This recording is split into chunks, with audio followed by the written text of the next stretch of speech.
uproariously this morning every time I tune in to the drive-by media. Let's see. The Democrats have had a disastrous couple of weeks now. The Hawkeye-Cawkeye fear. Do you know that Crazy Bernie is demanding a recount of some of the Hawkeye-Cawkeye votes? This was 2 weeks ago, Snerdley, and they still are not sure who won. That is an absolute disaster. Why aren't the Russians responsible for that? I mean, that is a direct Democrat fiasco. And you would think that would be made to order for these clowns to claim the Russians did it. But they haven't. They haven't alluded to the Russians or Trump having anything to do with the fact that they can't even count their own freaking votes. So the Hawkeye-Cawkeye fiasco. And then that bloodbath fiasco of a debate a couple nights ago in Nevada. So it is clear to everybody, it's clear to everybody on the left, Trump will almost certainly be reelected. Bloomberg has blown it. Crazy Bernie is just so unacceptable to everybody in the Democrat Party except most of their voters. The voters love the guy. The party establishment hates the guy. But he scored the big fundraising take after that debate. I told you people, I warned you, do not laugh at what Crazy Bernie's saying because there are Democrats across this country lapping it up, and they sent him record amounts of money. Well, not record, but the most amounts of money considering all the other candidates and what they raised. So now it's time for the media start claiming the Russians are going to meddle in the election in 2020. Because that's part of what the impeachment fiasco was all about. And I predicted all of it. I did not, I got to be honest, I didn't specifically predict that they would go back.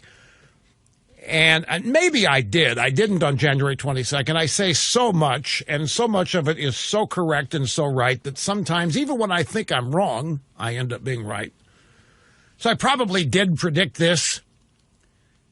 And just don't exactly remember. But here we are, voila, the New York Times. The New York Times, in addition to, they've got an op-ed today written by the Taliban leader. They have given an op-ed section of their newspaper to the leader of the Taliban. And the reasoning is, well, we're on the verge of a peace deal with the Taliban, the Trump administration, the verge of a peace deal. Why not? I think they're now consuming their brains, and along with this, their intelligence, their IQ, their EQ is melting. They're consuming themselves. So in addition to granting the Taliban space for an op-ed in the New York Times, they have a front page column this morning, dictated by Adam Schiff, I'm sure, that says intelligence officials have warned House lawmakers last week that Russia is interfering in the 2020 campaign to try to get Trump reelected. Now, this news is from last week. But Schiff and the New York Times are trotting it out now because they realize the Democrat Party is imploding. There isn't anybody that can beat Trump. And so now it's time to start trying to taint the Trump campaign and have people finally turn against him. They have been trying for 4 years to get you, who support Trump, to turn against him. It's not going to work. There is a line of people as we speak in Las Vegas preparing to get into a Trump rally. It is a rare daytime Trump rally. They got drive-by reporters going up and down that line asking people, if Jesus Christ was running against Trump, would you vote for Jesus or Trump? And they're saying Trump. No matter who they are given as an opponent to Trump, Trump is being answered affirmatively by everybody the drive-bys are talking to in that line in Las Vegas. So this effort, which has been going on, as I say, for 4 years to get Trump voters to abandon him, it isn't going to work. And does anybody really, okay, you're Vladimir Putin. and you're surveying the American scene. You got Trump, who is acing the Chi-Coms on trade deals. He's acing the Mexicans. He's acing the Filipinos, the South Koreans, everybody.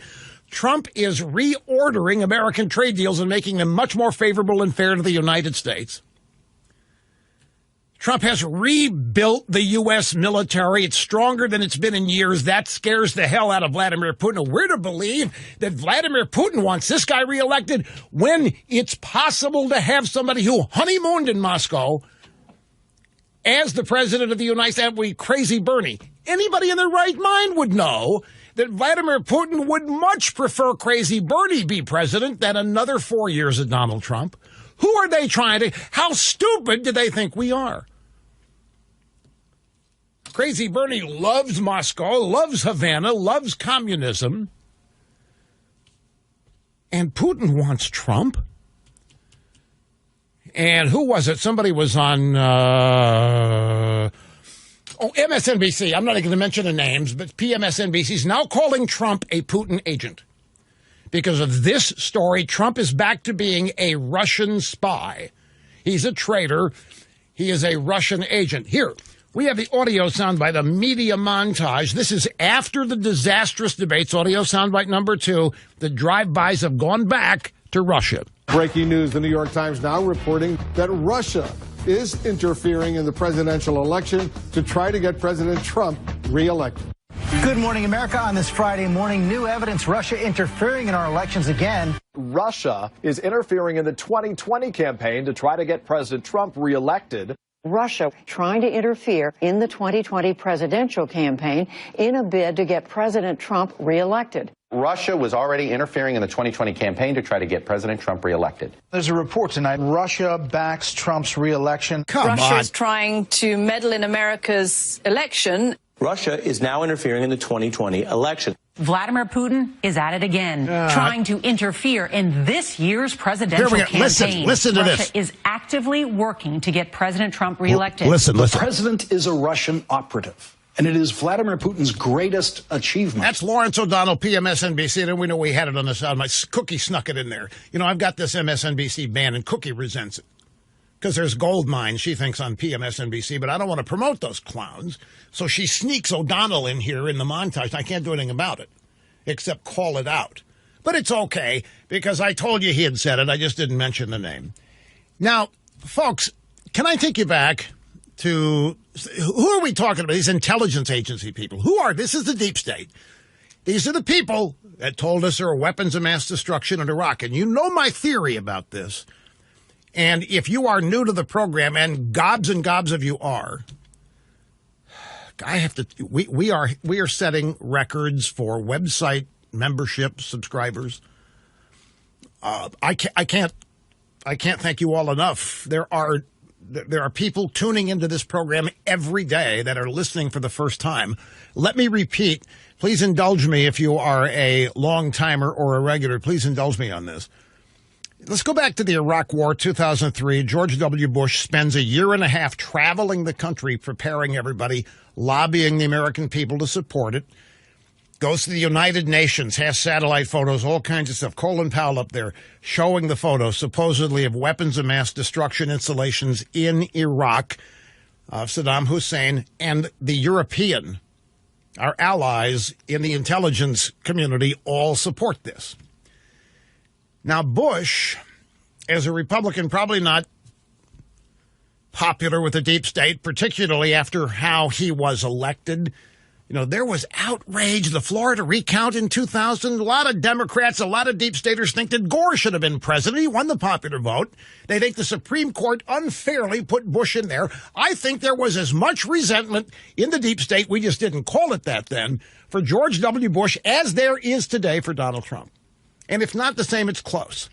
I think, how could so many different intelligence agencies get something so wrong as weapons of mass destruction in Iraq?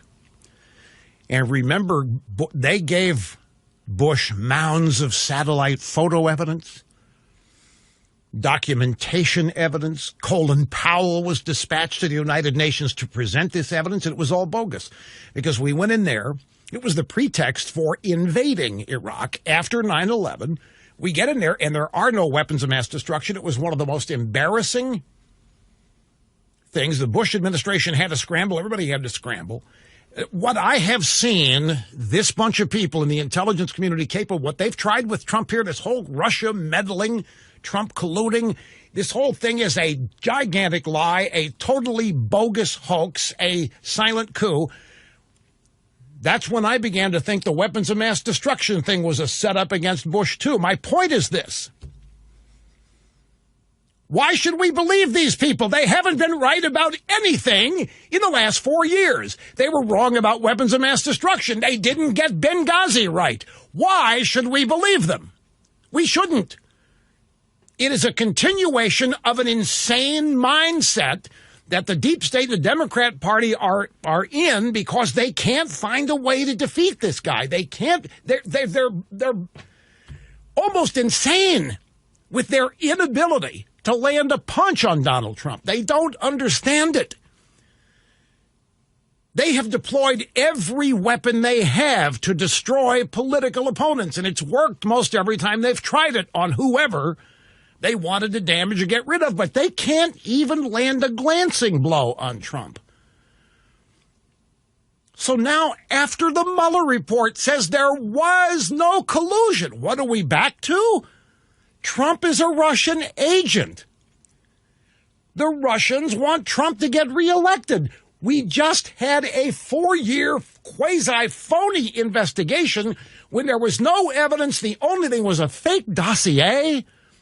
There were lies to the FISA court to get warrants to spy on Trump. They couldn't even make up any evidence that would stick.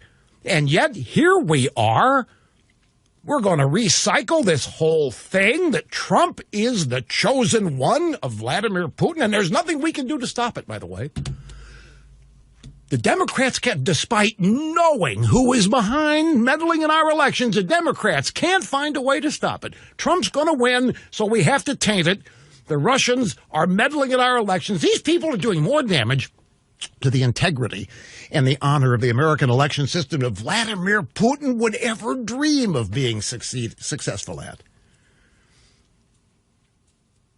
And they're making themselves look like abject fools in the process.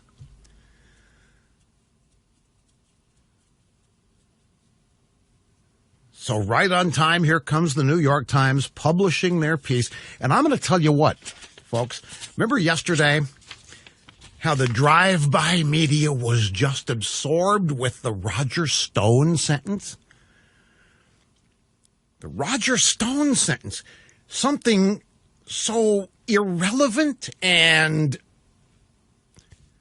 untied to anything serious, and yet they're glued to it.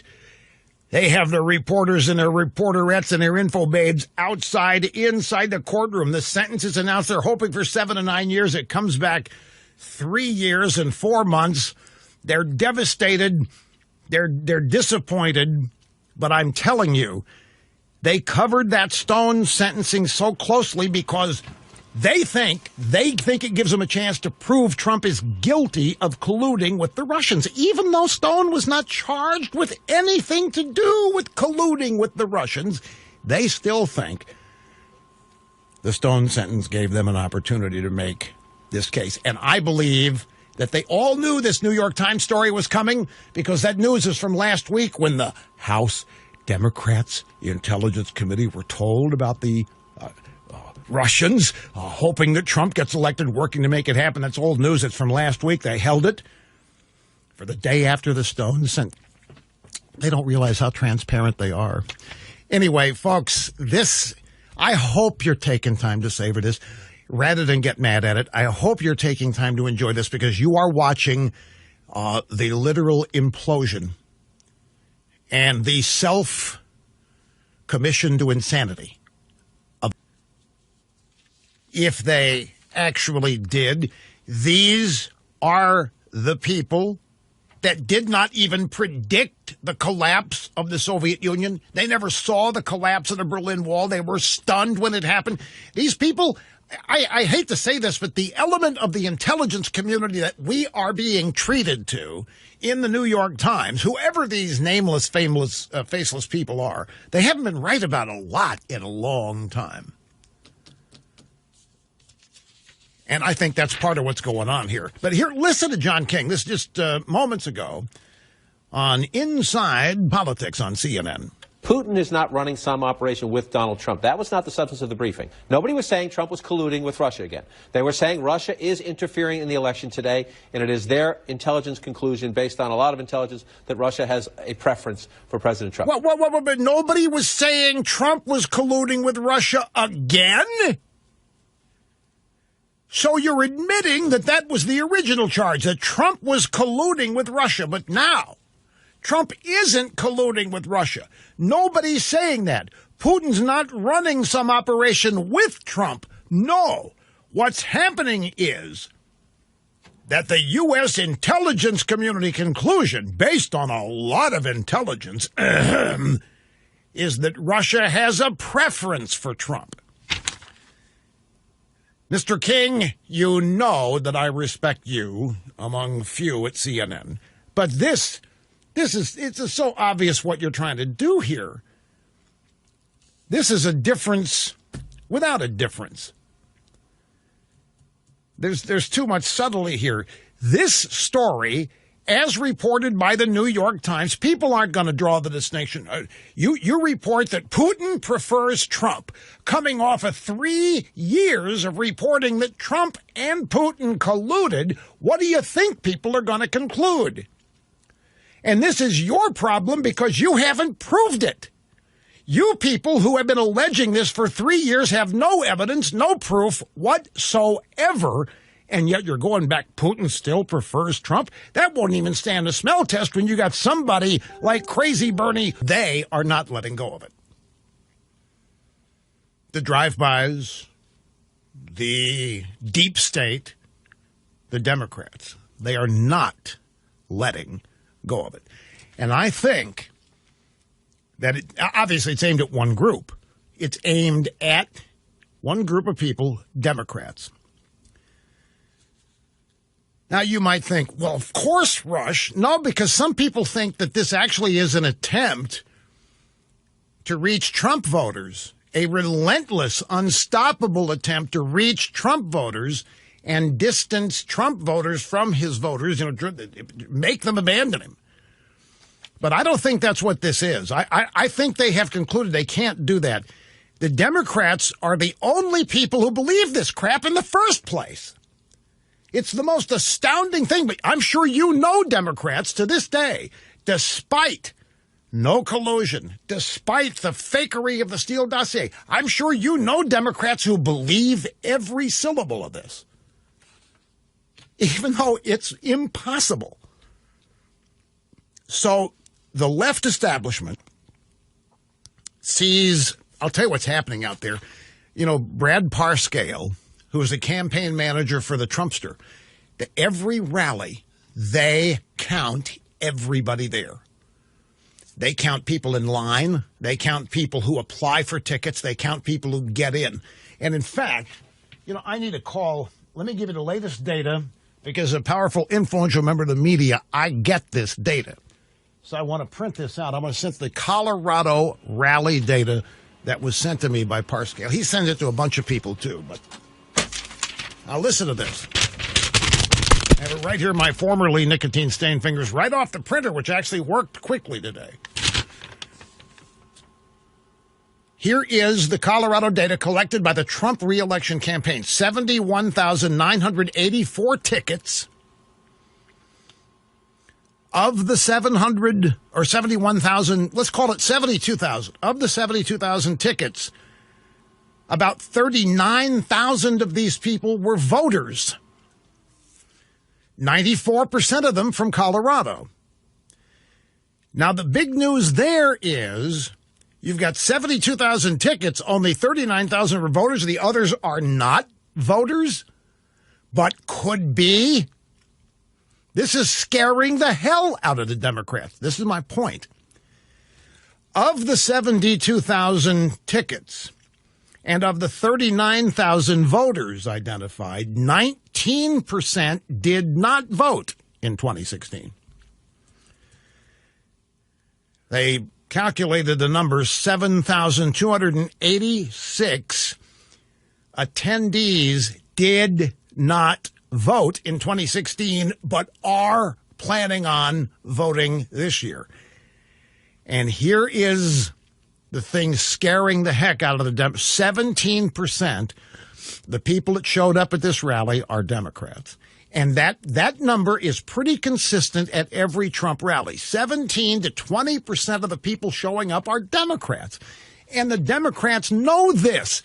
They are scared to death of an actual movement of Democrat voters toward Trump. They are scared to death of African-American Democrat voters to Trump. They have to stop that momentum.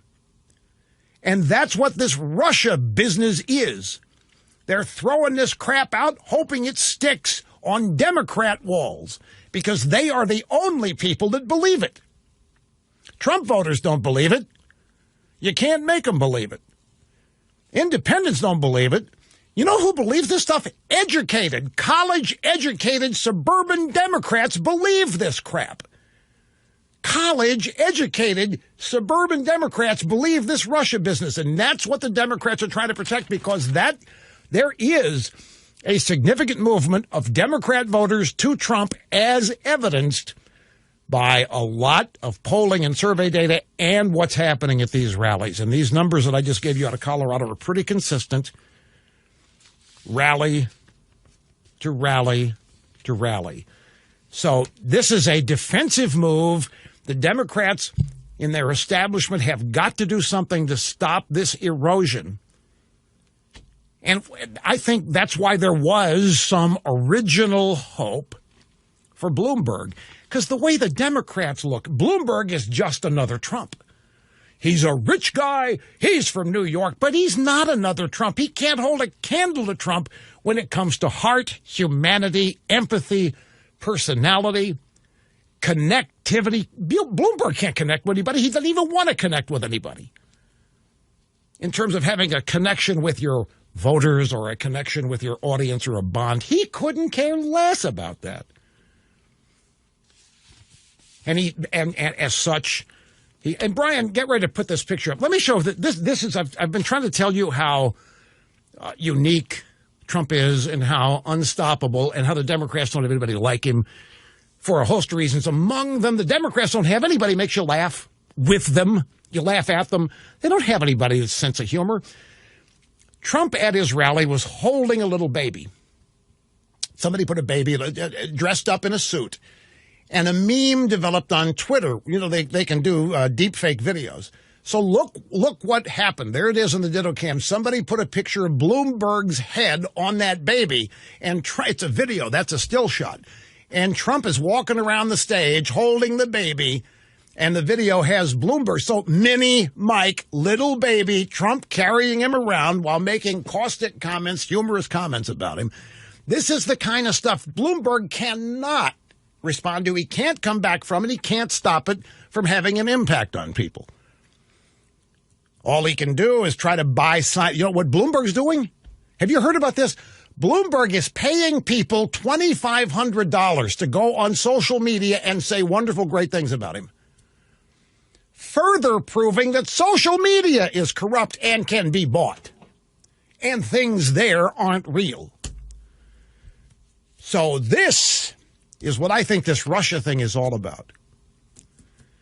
It's really an effort to stop the erosion of Democrat voters over to Trump. Now, I got a couple more sound bites about this, but what would this whole thing be without the lead corrupting agent in this whole thing, Obama's former CIA director, John Brennan?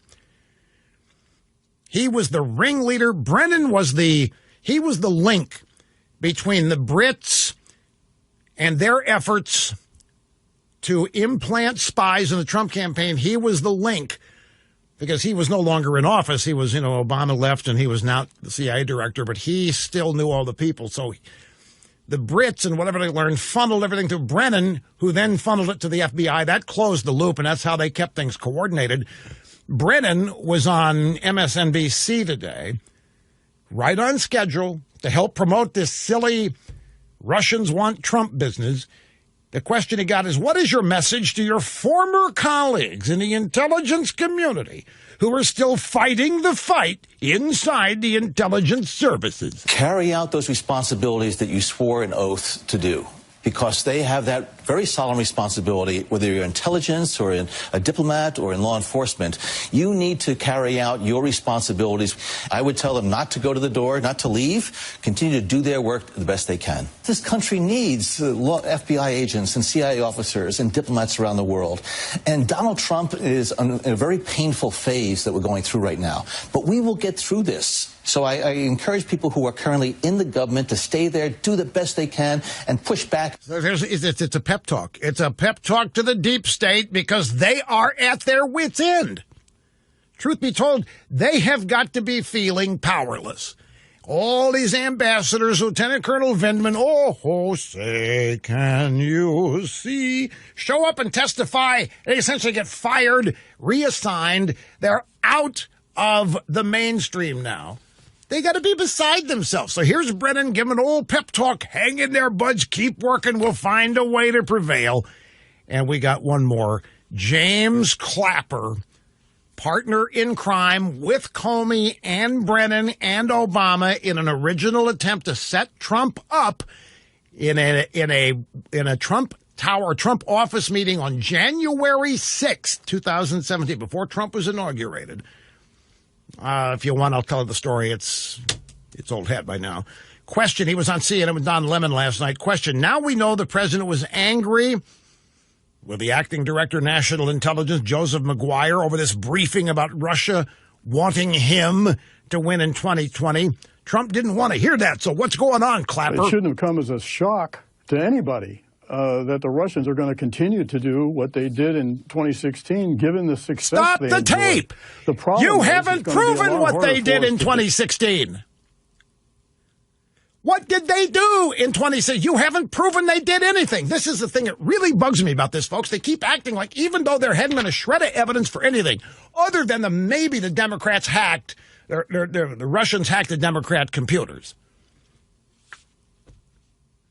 What did the Russians do? Nobody's ever told us this. Like, what did Nixon do a while ago? What did he really do? What did the Russians really do? As so many of the Russians meddled in the election. Yeah, how? Everything they've said that the Russians did in meddling with the election to get Trump elected, there's not a shred of evidence for, and nobody has found it. So what the hell is Clapper talking about here? Well, all Clapper is doing is the same thing everybody else is doing, is trying to keep Democrats armed and antsy. But it shouldn't come as a shock to anybody. Russians continue to do what they did in 2016, given the success. What success? What success? You mean you couldn't stop them? The CIA couldn't stop. You knew what they were doing and you couldn't stop them, Clapper? You're the director of national intelligence, and you and Obama, you knew what they were doing and you couldn't stop. Besides, Obama was telling everybody it was impossible to tamper with the U.S. presidential election. And yet here you guys are out still trying to make the case, make people believe it's what happened. You couldn't stop the Russians.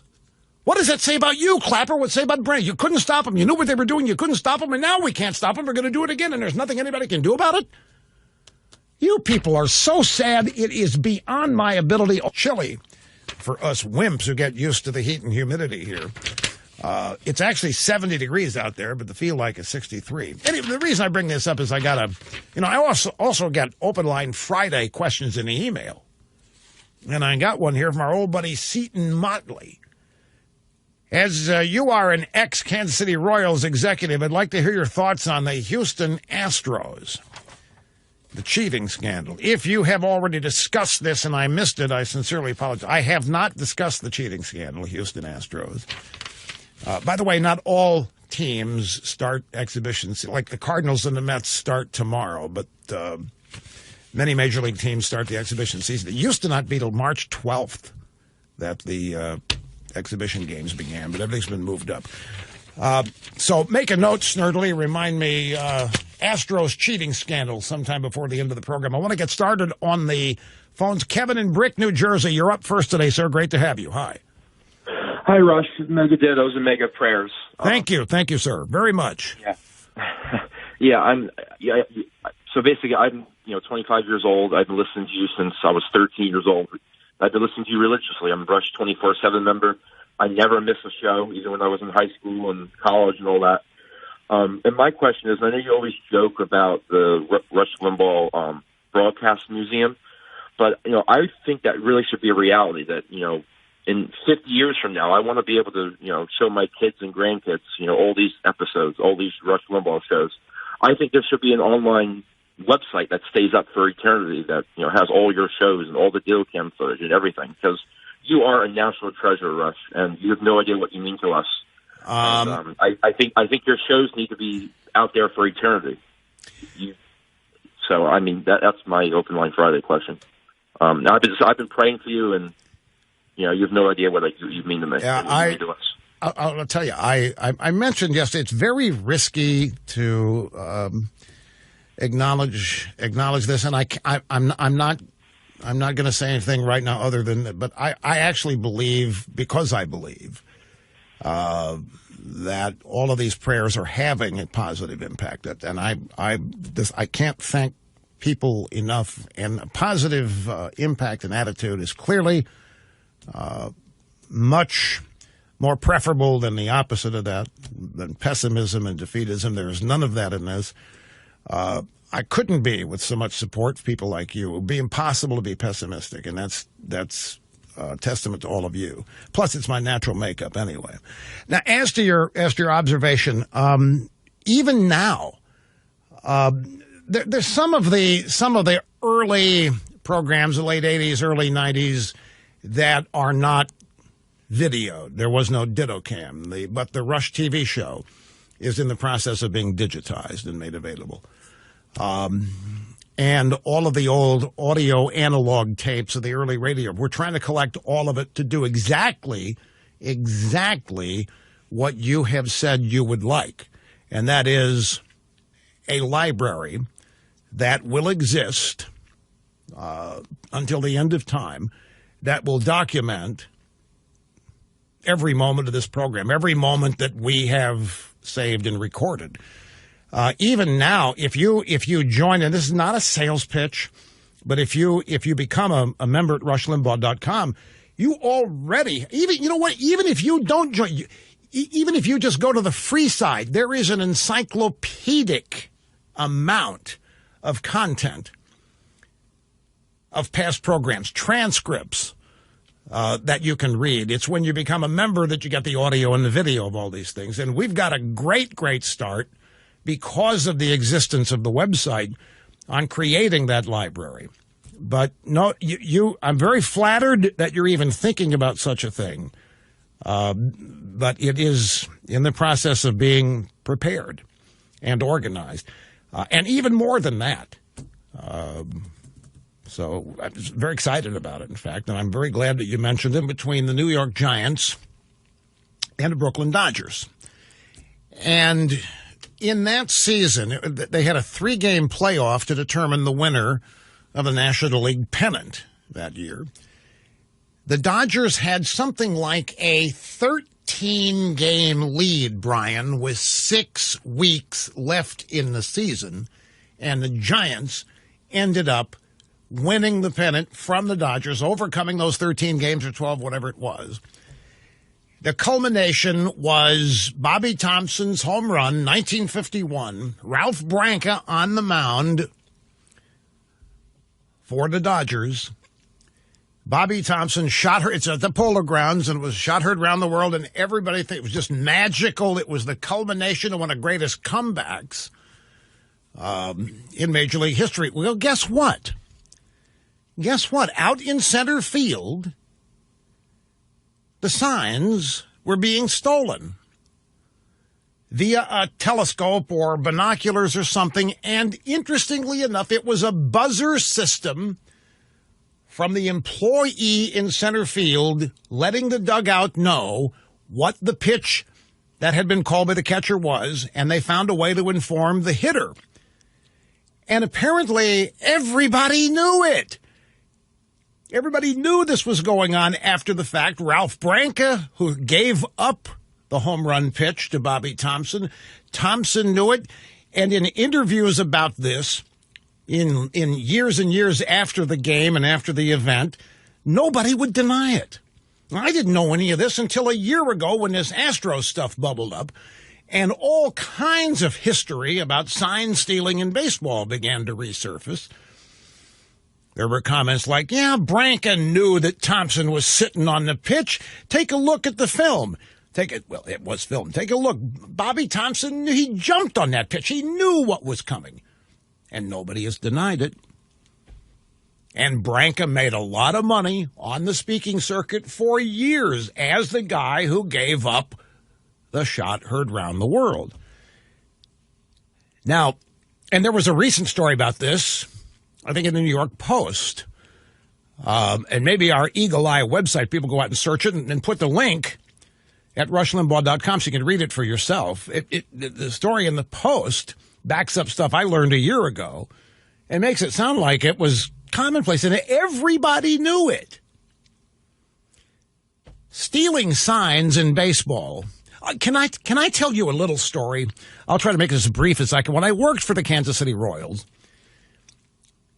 handheld video cameras, camcorders, were just hitting the market, and it was commonplace for a team employee to be in a dugout with where the media cameras were in the dugout to videotape your own players at bat for later study.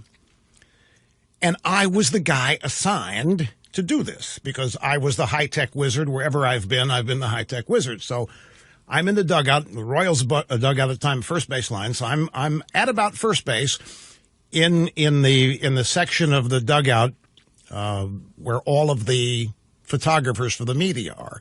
And I'm aiming the camcorder at the plate for right-handed hitters because that's a full front-on view of the right-hand hitter, the swing, and so forth. Well, the camcorder had a blinking red light when it was operating. And I forget who we were playing, but the opposing manager, who was in the third base dugout and could see the blinking light on the camcorder, called timeout, stormed out to the umpire, demanded to know. He thought that we were sending signals. He thought that blinking red light on the camcorder was a way of sending signals to the hitter. He thought his pitcher's signs were being stolen. It was a 10-minute conversation out there. I think Dick Hauser was the manager for the Royals at the time. And I'm watching this, and I'm not knowing that this conversation is about me.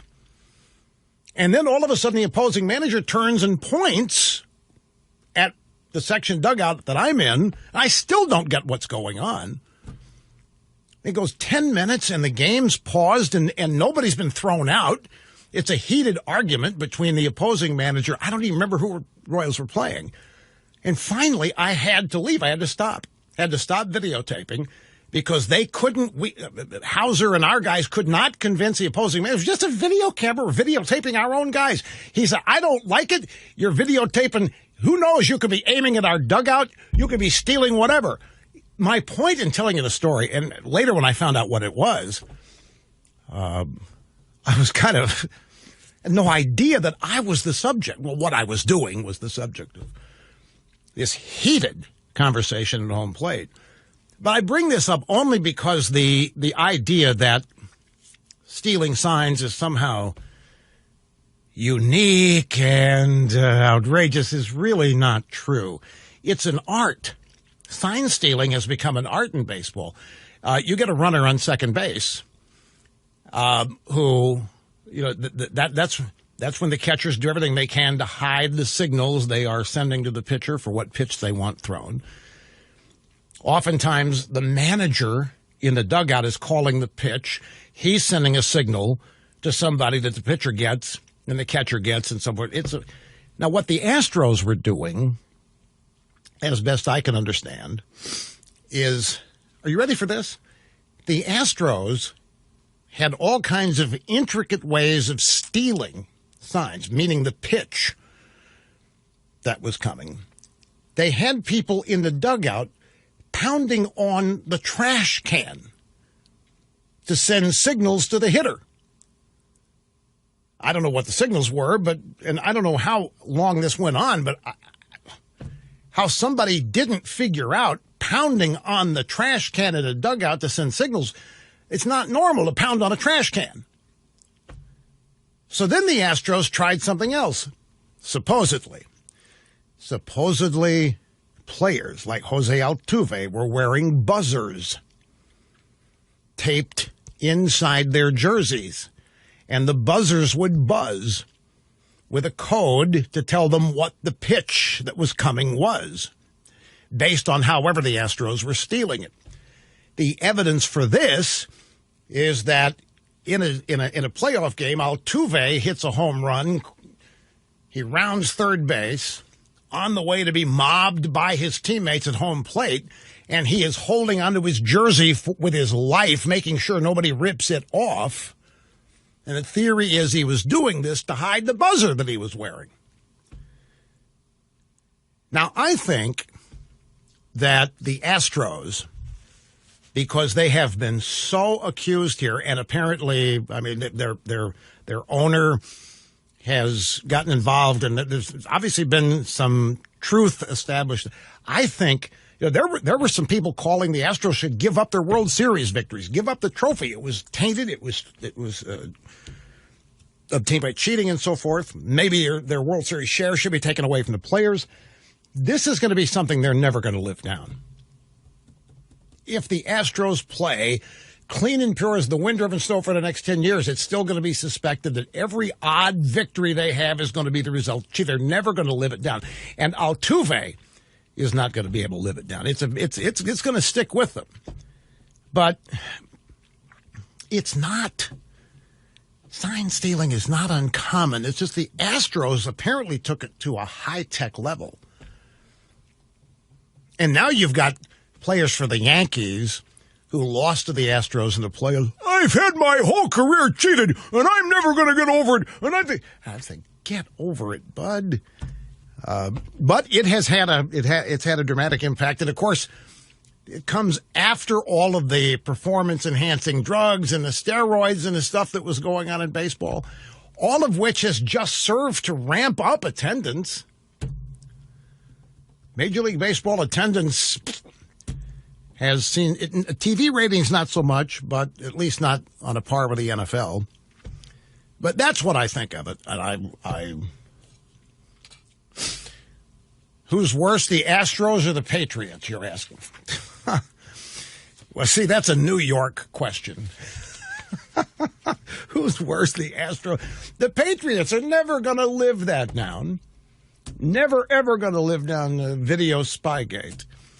Anyway, let me take a brief time out. Rather than the mystique of the Miracle of Coogan's Bluff, it's the Polo Grounds center field, had been taking a beating in the past year thanks to a bombshell revelation in the Wall Street Journal that fleshed out decades of rumors that the Giants used an elaborate scheme to steal catchers' signs at the Polo Grounds. Since the Wall Street Journal story broke, denials and evasiveness from the 1951 Giants have been replaced by pride. When the story in the Journal first ran, they all denied it, but later on, when they saw the reaction to it, they claimed credit to it with great pride because it was such a clever thing to have pulled off. Everybody was stealing signs. I don't know anything about our club doing it, said 88-year-old Herman Franks. But it was Herman Franks with a military field scope who ran the Giants sign-stealing operation from the team clubhouse in center field of the old Polo Grounds. Now, this story claims that Bobby Thompson claimed he didn't know what pitch Branca was going to throw. But there are more recent stories than this that indicate Thompson knew. Okay, back to the phones we go. Valparaiso, Indiana. This is Marv. I'm glad you waited, sir. Great to have you here with us. Hello. Hi, Rush. Marv, long-time listener, first-time caller from Valparaiso, which is a suburb of Chicago on Lake Michigan. Thank you, sir. And having been born in February of 1951, I'm 1 month younger than you, but I have vivid memories of the 1968 Democratic Convention in Chicago. Oh, yeah. Was in the street. So my question to you, sir, is if the Democrats end up with a brokered convention in Milwaukee and they go to a second or third ballot and the superdelegates kick in, do you think we might be in store for a similar situation with Bernie's supporters? Well, if they're able to wrestle it away from him? It's really tough to sit here and predict riots.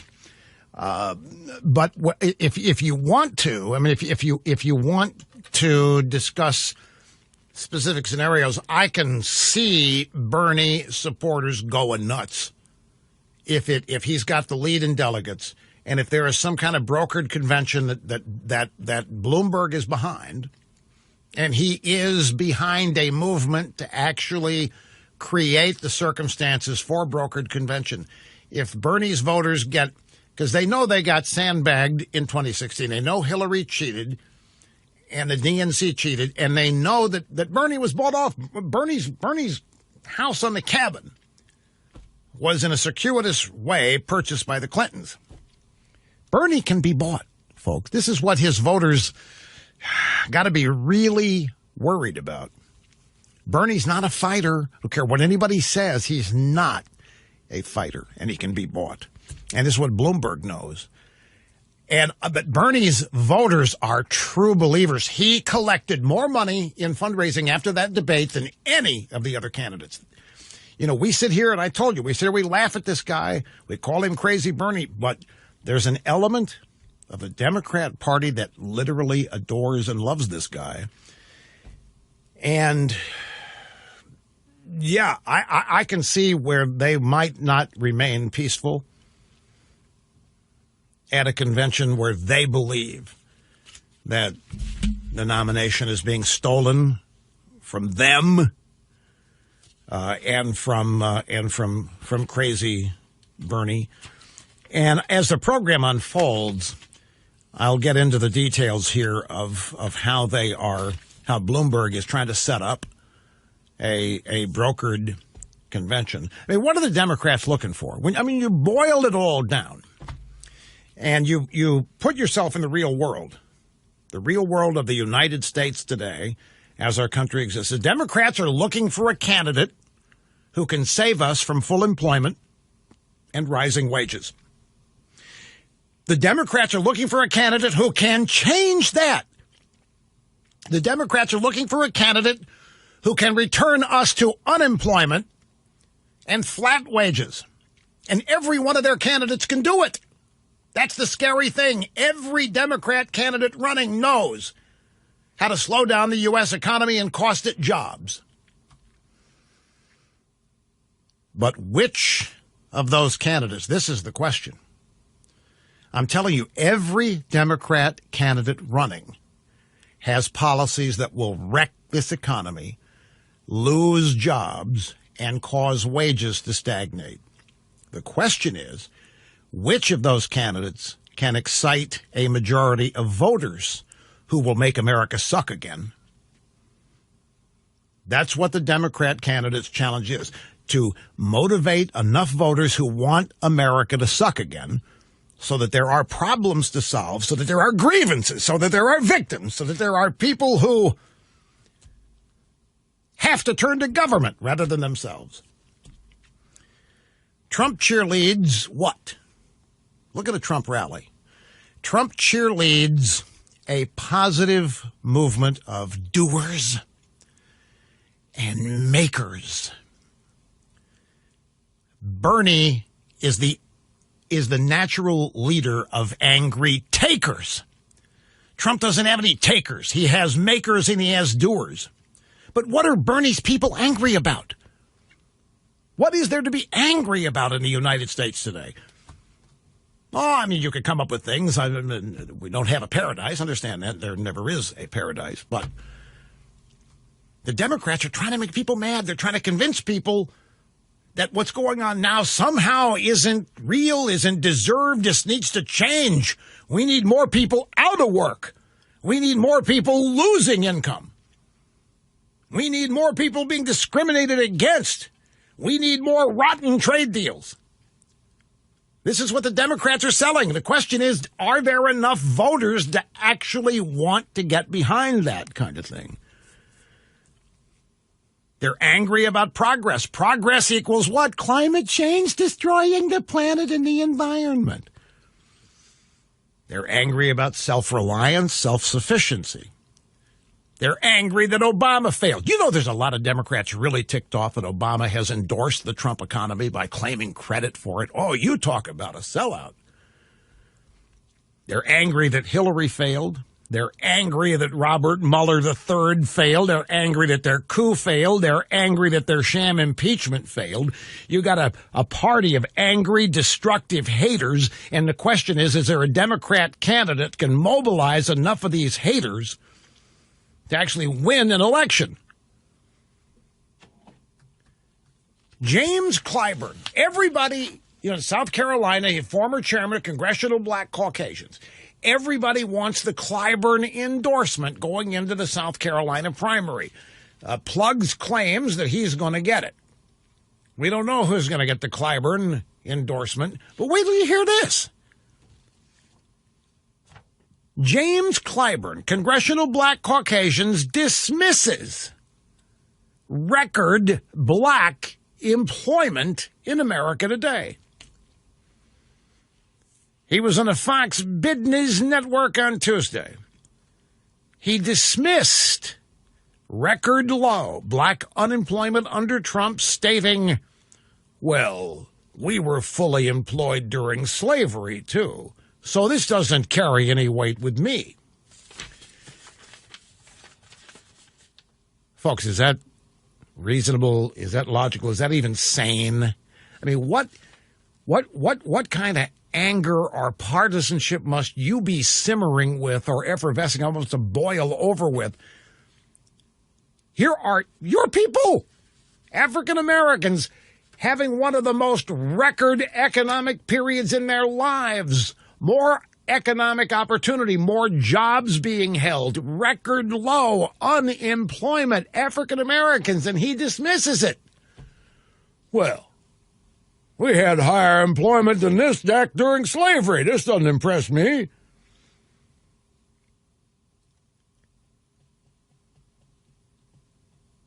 It was Neil Cavuto, who Trump's having some problems with now, I gather. Neil Cavuto said to, wait a minute, let me check here. I'll see if we might have this on the soundbite roster. I don't know that we do, but if we do, doesn't matter. The question was, wait a minute, somebody just sending me it was yesterday, we didn't get to it. My bad. Anyway, here it is. He's delivered the goods for a lot of African Americans. Does he not with record low unemployment levels? You don't think that's something constructive? And Clyburn said, I'm saying that the African American unemployment's not the lowest it's ever been unless you count slavery. We were fully employed during slavery, so it all depends how you measure this. Okay. Then a companion story, Tim Scott, African-American senator, South Carolina, predicting Trump could get 15% of the African-American vote in 2020. If that happens, that alone is going to be an earthquake inside the Democrat Party. Here's Marie in Dayton, Ohio. Glad you waited, and welcome to the program. Hi. Hi. Thank you for having me. I'm praying for you. Hope you get better. And I'm a first-time caller, and I just wanted to say that I am not a victim. I am a minority. I don't believe in victimhood, but racism does exist, and it comes from the Democratic Party. A lot of people miss this. Elizabeth Warren said during the debate that she said that we need to pay people more so we can pay the black and brown people who do this work, when she was referring to child care work. Right. And what that tells me is that she believes that black and brown people are the ones that do that work, when there's white people that do honorable and good work of child care, but brown and black people are also entrepreneurs.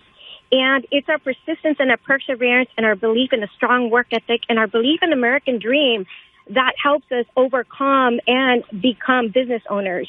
And I myself, I was fired from my company, and I bought the company that fired me 2 years later. But it wasn't because... Wait just a minute. You just can't flash that bias. You were fired by a company, and you bought it 2 years later. How did you do that? Well, it was a fluke. I never thought I'd be CEO of the company. I was selling medical diagnostic equipment to diagnose dizziness, concussion, and traumatic brain injuries. And I was fired because they said, ironically, they said, I'm making too much money because I'm not educated, I'm not a doctor, and doctors should be selling to doctors. I shouldn't be making that kind of money. I was straight commission, and so they fired me. And at that time, I was a single mom with 4 kids, minority, but I didn't say I'm a victim or it's a crime from the white man. No, I went out and I worked my butt off. And then I started another company, and I earned enough money that when they found out how well I was doing, they called and they said, hey, are you interested in investing? And I said, interested in investing? Well, let me take a look at the book. So your point is, you're a minority business owner. You have actually you've actually purchased a company that fired you. But you still think, the Democrats still think that you're too stupid to do anything but menial work. Exactly. And that's what they say. If you listen to the debate and you listen to everything they say, they think you're too stupid. You need the government to help you. Because they pander to you. That's exactly. You said it. She said it. I mean, she's a minority businesswoman. She said it. That's exactly how the Democrat Party looks at minorities as incapable. You know what the biggest problem is? The soft bigotry of low expectations. And that's what the Democrat Party and the American left does to minorities. One of the worst things, if you're a parent and you have kids, one of the worst things you can do is have low expectations of them and tell them that. If you expect great things from them, that's motivating. And it can become self-fulfilling. But if you have low expectations, and it's exactly, the Democrats are built on that philosophy, the soft bigotry of low expectations. You can't do much. You can't do it on your own. You can't do it without us. But it's not just minorities that the Democrats treat that way. It's a whole lot of their voter base. It's how they look. That's the preferred constituency, people who just can't do much on their own. And it's obvious here from Marie, she's offended as hell by that. And given what she's done, I totally understand. I'm glad you called. Thank you so much. This is Gary in Phoenix. You're next. Welcome to the EIB Network. Hello. Mr. Limbaugh, what a pleasure to talk to you. Thank you, sir. Greetings from a fellow Missourian.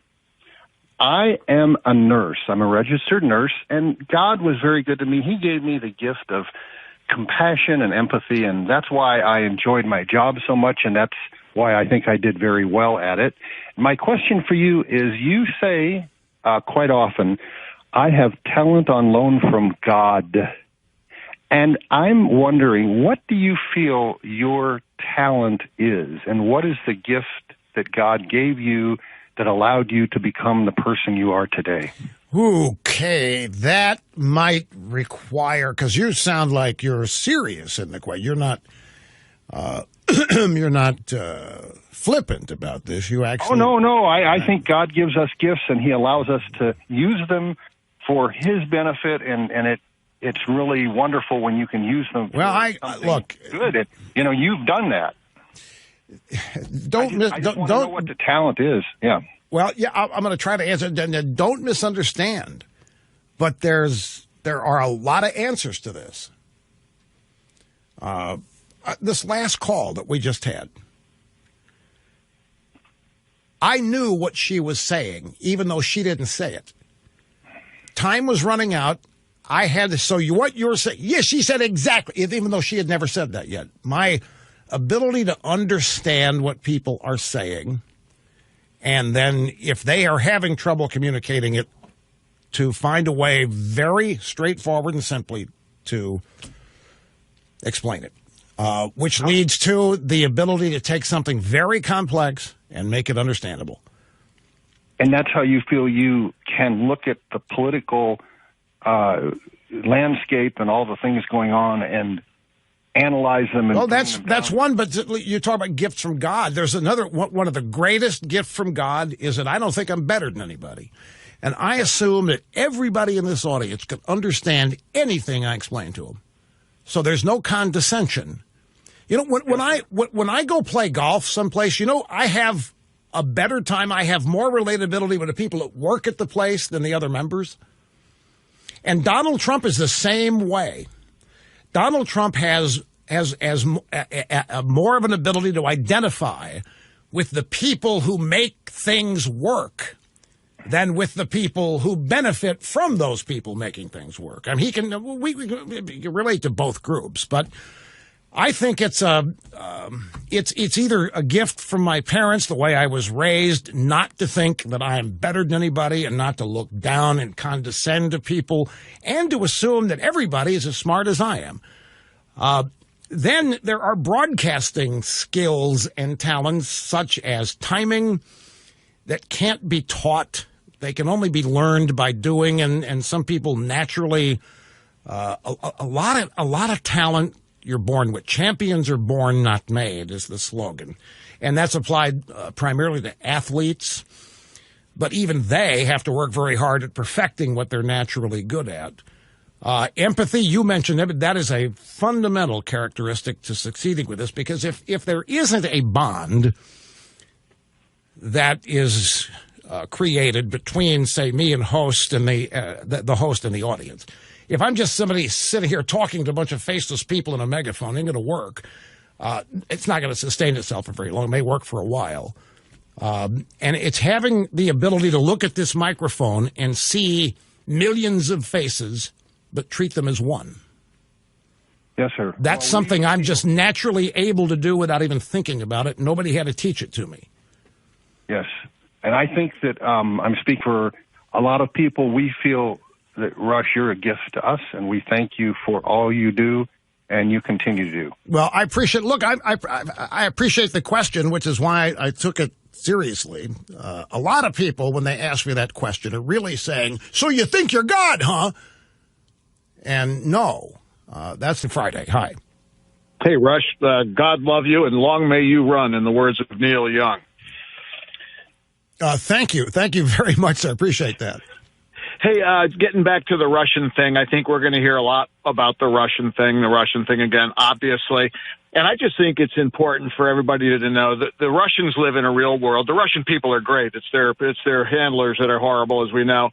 They hate us. They envy us. And most of all, though, they fear us. And that's why they want, this is the point I'm trying to make, that's why they really would like Trump to win, because they know that America, when we're economically healthy and even militarily healthy, they're better off, and so is the entire world. If we have another 2008, 2009, if we go into a depression, the wheels are going to come off next time, and then it's everybody on their own. And if push comes to shove, the Russians will lose against us 10,000 times to 1. So they don't love us. They hate us. They fear us.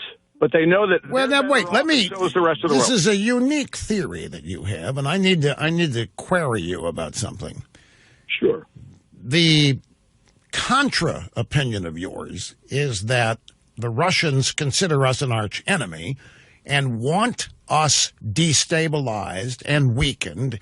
Putin is former KGB, and once you're KGB, you're always KGB. Nobody ever leaves the KGB, and the KGB existed when the Soviet Union was ostensibly a superpower. Russia isn't.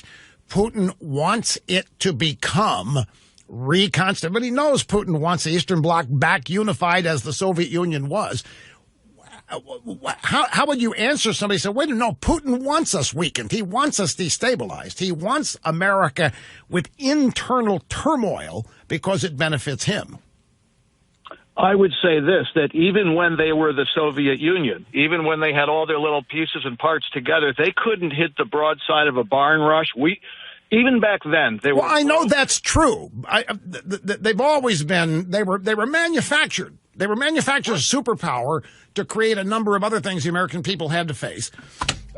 But there's so many people that think the Russians want to defeat us, that the Chi-Coms wanted to weaken us, destroy us as a superpower. Your point is the world can't afford for us to be destroyed because of our economy. Everybody needs it. Everybody feeds off of it. And they do not want any real damage to the United States to occur. They just want to be able to play with us and not be dwarfed by us. You nailed it, Rush. That's exactly my point. We are, the world's better off, and even our enemies know it, if we're healthy and we're doing okay. Like you said earlier, we're not, this isn't heaven, but we're better than everything else combined. If we go wobbly, if we get knocked back on our heels, I'm talking about the United States, and we have an issue, and that's what will happen if the Bernies get in, right. You can kiss everything goodbye. There you go. And President Trump's rally begins. When do you think the rally starts, Mr. Snerdley? 3 p.m. exactly. Right when this program ends, the president will take the stage in Las Vegas. People have been lining up. There's a lot of talk about Bloomberg. Had a rotten debate. You might think so yourself. Mayor Pete says that Bloomberg ought to drop out. It's humiliating. It was embarrassing. He just ought to get out. He doesn't know what he's doing. A lot of people. Bloomberg ought to get out. Now, Bloomberg may have had a bad debate. But he doesn't have to worry about donors abandoning, does he? Look at Pocahontas has already gone back on a campaign promise. She said she would not take PAC money. Guess what she's doing? She's taking PAC money. You know why? Because she doesn't have anybody donating to her, and she's got one last gasp at this. But Bloomberg doesn't have any donors to worry about. Certainly he doesn't have to worry about any donors abandoning him. So why would he drop out? Why would Bloomberg drop out if he believes Crazy Bernie scares the hell out of establishment Democrats? And he does. Bloomberg knows that the establishment of the Democrat Party does not want Crazy Bernie. They didn't want him in 2016. They don't want him now. So if you're Bloomberg, do you know how much he spent in January alone, Mr. Snerdley? $250 million. $250 million. And he doesn't have any delegates yet. The thing Bloomberg's worried about, Crazy Bernie has a good Super Tuesday. He could have an insurmountable delegate lead, and all you can hope for is a brokered convention. But if you're Bloomberg, why not stick around and see how things play out? I mean, if Bernie, look, folks, if Bernie Sanders misses a single campaign event, people are going to wonder, is he sick? Something gone wrong? There's any number of things that can happen, and none of them are predictable. So if you're Bloomberg and you have the willingness to spend every dollar you've got on this, and you don't have to worry about donors abandoning you, and if you know that the Democrat establishment would much prefer you, why not hang around? Now, if the other Democrats running for president figure out that they have to attack Bernie instead of Mini Mike, how will Sanders handle that? Sanders did not handle Bloomberg's attacks well. Who knows? Maybe the angry old communist routine gets old. Grab soundbite number 22. 60 Minutes did an interview with Crazy Bernie, and here is an excerpt. They've posted this as a promo for the entire segment on Sunday nights. Anderson Cooper said, "Were you surprised by how unprepared Bloomberg seemed for some very basic questions at the debate in Nevada?" I wasn't. And, and if that's what happened in a Democratic debate, I think it's quite likely that Trump will chew him up and spit him out. We've never seen anything like this in American history. And I just think, though, that the American people will rebel against this type of oligarchic movement. We are a democracy. One person, one vote, not a guy worth $60 billion buying an election. Don't, Crazy Bernie, on your side of the Democrat Party, don't be so sure. The Democrat Party is the party of the rich, Bernie. This is one of the dirty little secrets that has The result of an evolution in the Democrat, the billionaires, the true obscene wealth in America today is held by people who say they are Democrats. Oligarchs as far as Bernie is concerned. But he thinks that Trump will chew Bloomberg up and spit him out in a debate. Now, there's a Bloomberg memo out there warning that crazy Bernie could be impossible to stop unless other candidates drop out. Axios reported internal memo from the Bloomberg campaign that warns unless the other moderates drop out of the race, Bernie's going to win it.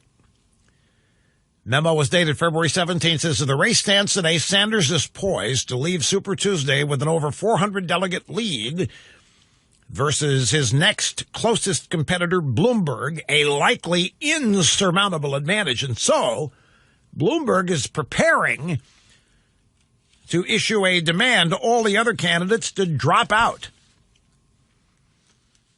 Here's the Politico story. Mike Bloomberg privately lobbying Democrat Party officials and donors allied with his moderate opponents to flip their allegiance to him and block Bernie Sanders in the event of a brokered national convention.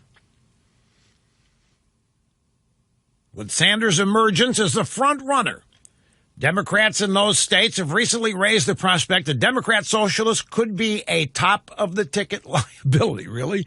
That's not new. So Bloomberg is making a move now for a brokered convention. He's making a move on getting people to abandon Bernie. He is paying who knows how many people $2,500 to write positive things about him on social media as though they are spontaneous, which is proving that social media is not real, that it can be bought, and that it can be corrupted and has been, which you and I have known for many moons. Bloomberg's campaign manager says it may be there's not much campaign after Super Tuesday. This is, again, another story that is related to the number of delegates Crazy Bernie's going to have after Super Tuesday. And Bloomberg's own campaign manager concedes that Bloomberg tanked in the debate. He's not sure that Bloomberg will beat Sanders on Super Tuesday. It may be there's not much campaign in March. After Super Tuesday, it could be Crazy Bernie wraps it all up. So this is why I don't think Bloomberg drops out. He doesn't have any donors to lose. He doesn't have any. All he can do is just bide his time, try to buy all these social media comments that praise him to the hilt, and wine and dine the Democrat Party establishment and hope somehow that there is a brokered convention. And right here we have it in the Politico. Bloomberg quietly plotting brokered convention strategery. The effort is designed as a potential backstop to block Crazy Bernie by poaching supporters from Joe Biden and other moderates. Which makes me laugh, because there aren't any moderates in the Democrat Party. Now, some of you might, well, what about Mayor Pete and Klobuchar? Folks, they're not moderates. The Democrat Party doesn't have any moderates in it. One of the things I've done for the entirety of the time I've been hosting this program has been to attempt to educate people ideologically how to spot liberalism and to believe that liberalism is nothing we want any part of. It is a competing ideology, but it has nothing in common, and it's becoming even more extreme. Liberalism has now become, as part of the Democrat Party, socialism and communism. There isn't any overlap. You know, this business about crossing the aisle, finding common ground, there isn't any.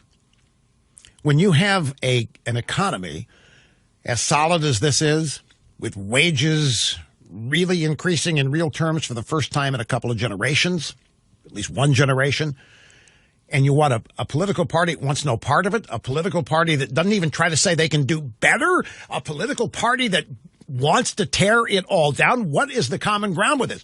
What is the common ground with the people in that party? They don't allow pro-lifers. They are now allowing abortion after birth. Where is the common ground?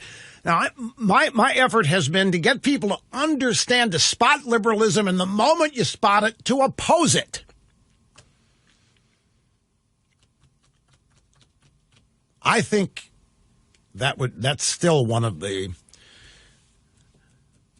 most direct routes to making liberalism a minority entity. It's going to be a long slog, and it may not be possible because liberalism is so seductive. It's a gutless choice. It's the easiest choice in the world to be liberal because you don't have to do anything but say you care about X, and that's it. You see a couple starving people on the sidewalk, and all you have to, oh, isn't that horrible? I feel so bad. And you've got a big heart. The minute you start trying to do something about it, that's not what you're supposed to do. That's where conservatism comes in. And conservatism seeks to teach people how to escape their own plight, not teach people how to go on the lam and stay in the plight that they're in, which is what the Democrats or what liberalism does. So it's easy to be a liberal. It's very tough to be a conservative because now you're talking about actual solutions, rolling up sleeves, actually trying to reverse life circumstances for as many people as you can using their own talents and abilities that they don't think they've got. Jack Kemp had a line, I loved it. Liberals measure compassion by the number of people getting handouts. Conservatives measure compassion by the number of people who no longer need it. So liberalism is always going to be seductive. You have to care, and that's all you have to do, even if you don't. And it's easy to fake caring. And you really, the more odd or weird people are, care about them. Oh, that makes a great. My point is that there isn't a significant number of moderates in the Democrat Party anymore. They wouldn't be having the troubles they're having.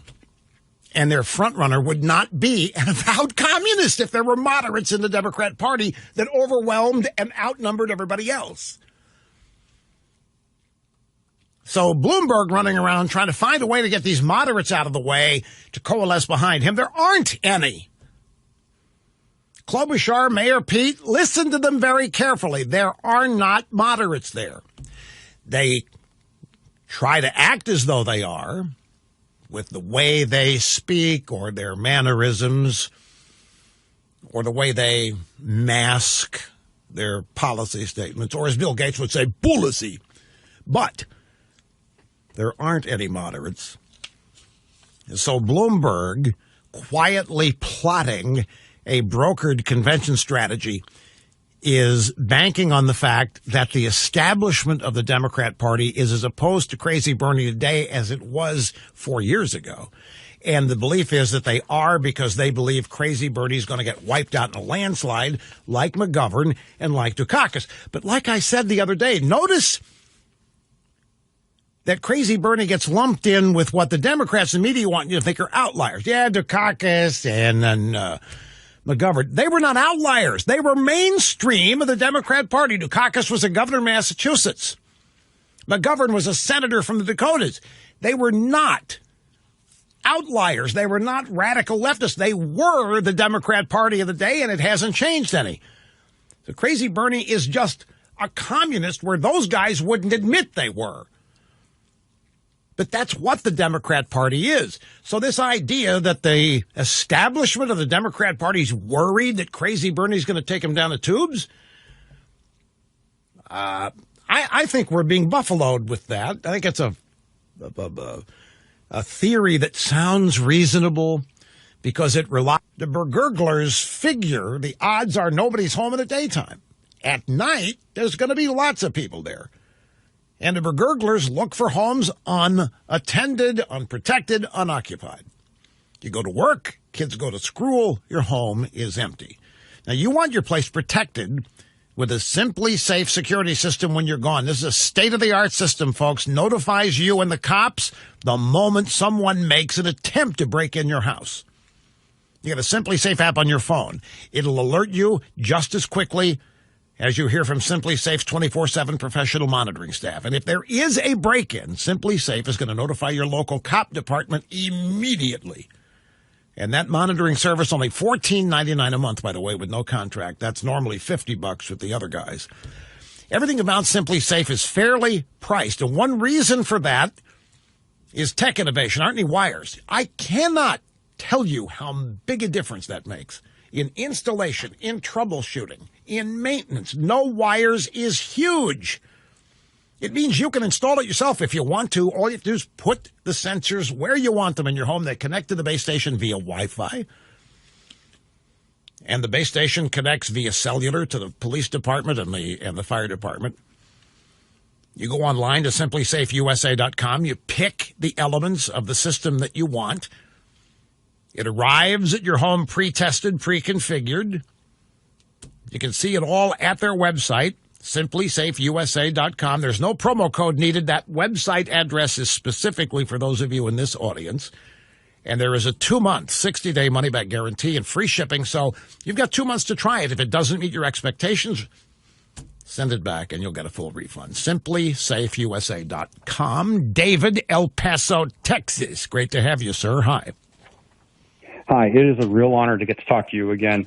I've been listening to you since I was 13, and now I've got my baby girl listening to you. You really are Uncle Rush to me. Thank you, sir. I appreciate it very much. Every day. Thank you. So what I was thinking about lately was I really think Biden and Buttigieg, I think their campaigns are done. They have no chance at all. Buttigieg, he experienced a fluke in Iowa.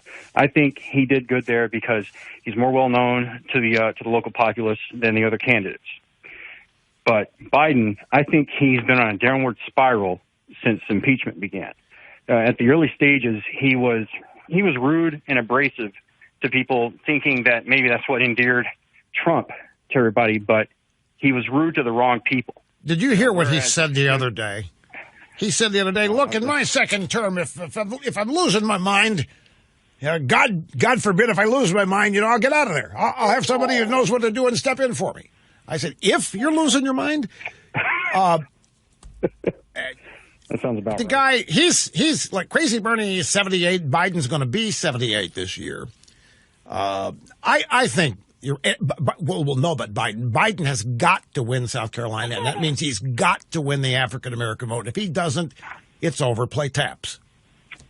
Oh yeah. Yeah. Buttigieg, I agree. Buttigieg's time is not this year. He may have a future down the road on it, but yeah, I don't think these guys can overcome Crazy Bernie with their delegates. By the way, a verdict, 3 of 5 counts, is in on the Weinstein case. We don't know what they are yet. Jury deliberations may be continuing. But the jury has reached a verdict of 3 of the 5 counts. This is the rape/sexual abuse trial of the man responsible for the Me Too movement. Harvey Weinstein, Miramax, and then the Weinstein Company. And we'll see what happens with this. They've been trying to read the tea leaves based on the jurors and their questions for the judge, asking for explanations of testimony, some of the witnesses. But you really don't know. Now, Weinstein has been doing his part, been showing up at court in a walker,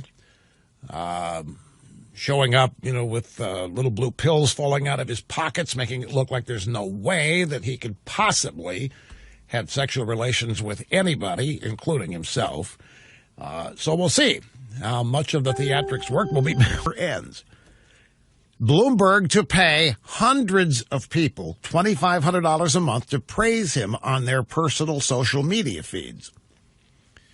Mike Bloomberg's presidential campaign will reportedly pay hundreds of people $2,500 a month to promote the candidate via text message and their personal social media feeds. The billionaire's team is now hiring more than 500 deputy digital organizers to work up to 30 hours a week to promote Bloomberg to online friends and phone contact lists, the Wall Street Journal reported, citing a staffer in California and internal documents. So it could be BS. I'm just telling you, it's in the Wall Street Journal. I mean, even when the New York Times prints lies, we still report, the Russia stuff, for example. But now that you know that something like this could be possible, then what does it make you think of social media? It might make you believe that nothing on social media is real, or very little is real. Back to the phones. Ellen in Magnolia, Texas. Great to have you on the EIB network. Hi. Hey, Rush. I'm honored to talk to you. Real quick, I wanted to tell you, you sustained me through the years with all the ups and downs of the politics and of our country. But my main point is that I tried to call you November 11th, and it's my birthday, and I am very honored that my birthday is on Veterans Day. And for my birthday, I got one of your T-shirts, and it was the best gift I've gotten in a long, long time. I was so thrilled. The what was the Betsy Ross? Yes, it's a long-sleeve woman's T-shirt. I love it. Oh, those were so popular. Yes, I love it. Now, by the way, thank you for that. I need to explain, this audience has a new tune-in factor each day that would boggle your mind. So there are people that don't know what you're talking about. So let me briefly explain this. I guess it was last summer, Nike, was it last summer? Was it 2000? Yeah, in 2019. Man, time is zipping by here. So 4th of July, Nike announces a brand new set of sneakers that has the Betsy Ross, the original flag, 13 colonies, United States, on the rear heel, the heel of the shoe. And here comes Colin Kaepernick saying he doesn't like it. He doesn't like the shoe. He doesn't like the flag. He doesn't like the design. And Nike said, okay, we'll cancel them. We'll not sell them. We'll put the shoes on the shelves. This infuriated me. Infuriated a lot of people. Kaepernick said he was upset about cops and their abuse of minorities. Now he's upset at the country and the flag, and here comes Nike doing his bidding. So we gave people a way to push back with a charitable tie-in. We created an entire line of apparel at the RushLimbaugh.com store featuring men and women's caps, shirts, golf shirts, any number of things with the Betsy Ross flag. And the tie-in was to Tunnel to Towers, a charity that raises money for the surviving families of first responders and military people killed in action.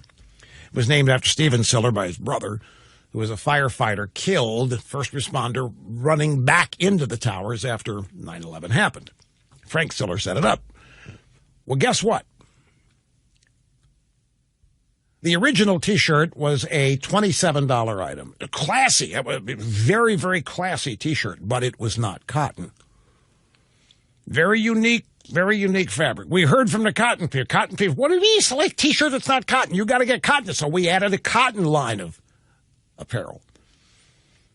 And inside of 3 months, folks, at a $27 price point, we had raised $5 million in profit that was donated to Tunnel to Towers. I say we raised it. You produced it. You had us working around the clock to fulfill orders. You had us working around the clock to get product. You had our vendor in Pennsylvania working around the clock to print and manufacture all the apparel. It went on for months and months and months. $5 million on a $27 to $34 price point. There were some things more expensive. It was unbelievable. And it was not a profit pursuit for the RushLimbaugh.com store. It was a pure charitable pursuit, gave people a way to push back against Nike and all of this anti-American flag stuff that made no sense and infuriated people. That's an incredible amount of money. That's an incredible amount of sales. Divide 5 million by just say $35, and see how many items had to be sold and fulfilled and delivered. It was one of the most phenomenal things to be a part of. And it happened all last summer from July 4th on through the end of the year. She got hers on November 11th, Veterans Day. And she was just calling to tell me how much she enjoyed it. And it was, folks, we don't sell cheap stuff. We don't stock cheap stuff. Everything in there is quality. We find the best quality stuff at whatever price point we think is good and fair. But it was an incredible amount of money, and the fact that you don't know about it unless I tell you, unless you were part of it. $5 million. And what's the news on me? That I'm somehow anti-gay when it comes to Mayor Pete. That I'm lecturing him on family values, which I haven't done.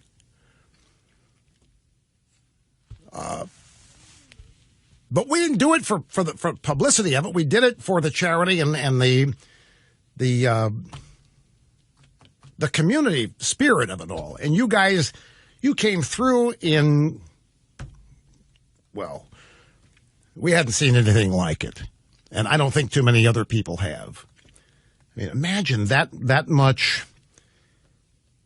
profit on a relatively moderately priced item to generate $5 million in a period of I guess it was 3 to 4 months. You came through like you always do, and it was an honor to be part of it. Anyway, that's what she was talking about, and that's why it mattered. Quick phone call before the break. This Elizabeth in Philadelphia. Great to have you on the EIB network. Hi. Hi. Hi. Hi there.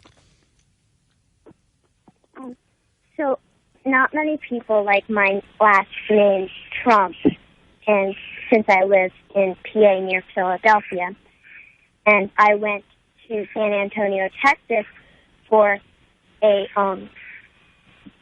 convention, and we went to go get these name tags, and they asked me what my name was, and I said it, and once they heard the Trump part, these two ladies were like, "What? No way! That's so cool." Wait a minute here. You're young, right? I don't want to insult, but you're a young. How old are you? 11. I knew it. See? Talent on loan from God. I knew from the sound of her voice, folks, that she was a young... Because you're 11 years old, your name is Trump, and you live in Philadelphia, Pennsylvania? Yeah. And you are not treated with respect there because your last name is Trump, and when you went to Texas, everybody loved you? Is that basically the story? Yeah, pretty much. Well, have you thought about moving to Texas? Yes. Well, I'm so glad you called to tell me. Are you related to the president at all? I'm pretty sure somewhere like really, really far back in the family tree. Yeah, I would bet because that name is, it's a unique, rare name. You probably are related to the president somehow, some way. Well, look, I'm glad you called. I appreciate that. How long were you in Texas? Just a couple of days. Couple days. And you were there with your parents, obviously. No, grandparents. Grandparents, okay. Well, you had a good time. Now you're back home and listening to the program today. This is great. Yeah. Well, thank you so much, Elizabeth. I'm glad you called. Yes. I also wanted to say that I love your book. Oh, the Rush Revere books? Yes. Yeah. Do you have a Liberty doll by any chance? No. Oh, well, let me fix that. You hang on here, Elizabeth. A nice man's going to pick up the phone and get a mailing address from you so we can send you a whole package of Revere stuff from Revere and Liberty and the gang. If you like the books, you'll love it. And the hacker is trying, either for ill intent or just because it's his or her hobby, the hacker is trying to find a way into the device that you're using on that Wi-Fi network. As I say, some of them just want to prove to themselves they can do it. Others want to steal what's on your device. And free Wi-Fi is practically an invitation to come on into your device. So how do you do this? How do you go places where there's free Wi-Fi and avoid this? Very simple. You get a VPN, a virtual private network. Now, there's a bunch of them out there now because they've become very well-known, widely known, and popular. So we examined them all. We found the best one is from Norton. Norton is the leader in cybersecurity. They've been doing computer security, actual hardware security, and software security for as long as home computers have been an entity. And last year, they introduced Norton Secure VPN. It's a really effective way to go ahead and operate on public Wi-Fi networks because nobody can see you. You're literally invisible. That's what virtual private network means. Nobody can see your connection. Therefore, they cannot find a way into your device. In addition to the network secure connection being secure, it's encrypted. And then, if you want for the fun of it, you can direct your connection through any of hundreds of servers around the world. And Norton has Norton 360 now. That's a cyber safety plan with multiple layers of protection, including real-time security for your devices, as well as the Norton Secure VPN service they introduced last year. So just as you found Norton Secure VPN helpful in keeping you protected online, Norton 360 does that and more because it offers security outside of internet connections, malware, this kind of thing, even on a secure network. Now, no one can prevent all cybercrime, but Norton 360 is the newest and most comprehensive way to keep you protected when you're online. Protect your devices from cyber threats. Don't get a hotspot. That's just another way in. VPN or Norton 360. Totally comprehensive. Sign up at norton.com/rush. And you'll save 50% off your first year. Norton.com/rush is the website. We got time for, well, maybe a couple, depending. We'll go to Katy, Texas. Justin, great to have you, sir. Hello. Hi, Rush. Thank you for taking my call. You bet, sir. Oh, and also thank you for the recent support to us Texans. We desperately need it sometimes. Works both ways, sir. Thank you. I wanted to do a quick 180 and ask you a personal question, if that's okay. Sure. Have at it. I asked Nerley, and he loved it. His words, not mine, of course. I was wondering to know, how did it feel like, and how old were you when you made your first million? When you saw those seven figures looking right back at you? Well, it didn't happen that way, but I'll try to answer it. Now, here's my problem with this. My parents told me to never talk about money. Now, I know in this day and age, everybody does. Everybody mentions it, either exaggerates, brags, or whatever. I was told not to talk about it. It's not very classy to talk about your own financial circumstances. The way this program started and the way it was financially structured, I was profit participant, but not an owner. I didn't have much leverage when we began. And so I got 30% of whatever the net was, but I wasn't in charge of the net. So versus a guarantee of a paltry, compared to what I should have been getting some, but it was what I had to do to get started. And for 4 years, the entity didn't really make enough money for there to be a significant net, for there to be any percentage of. It wasn't until the original syndication partner decided to sell his percentage that the leverage I had came into play. So my first million was not a check for $1 million. It was not a commission. It was an accumulation of years. So there was never one entry into the check with 1 million. Wow, look, it wasn't that way. It was hard work. It was a struggle. But now, see, I'm out of time here, and this is there's a bunch of life lessons in this answer, but I'm out of time to give. I'll try to remember to go into this next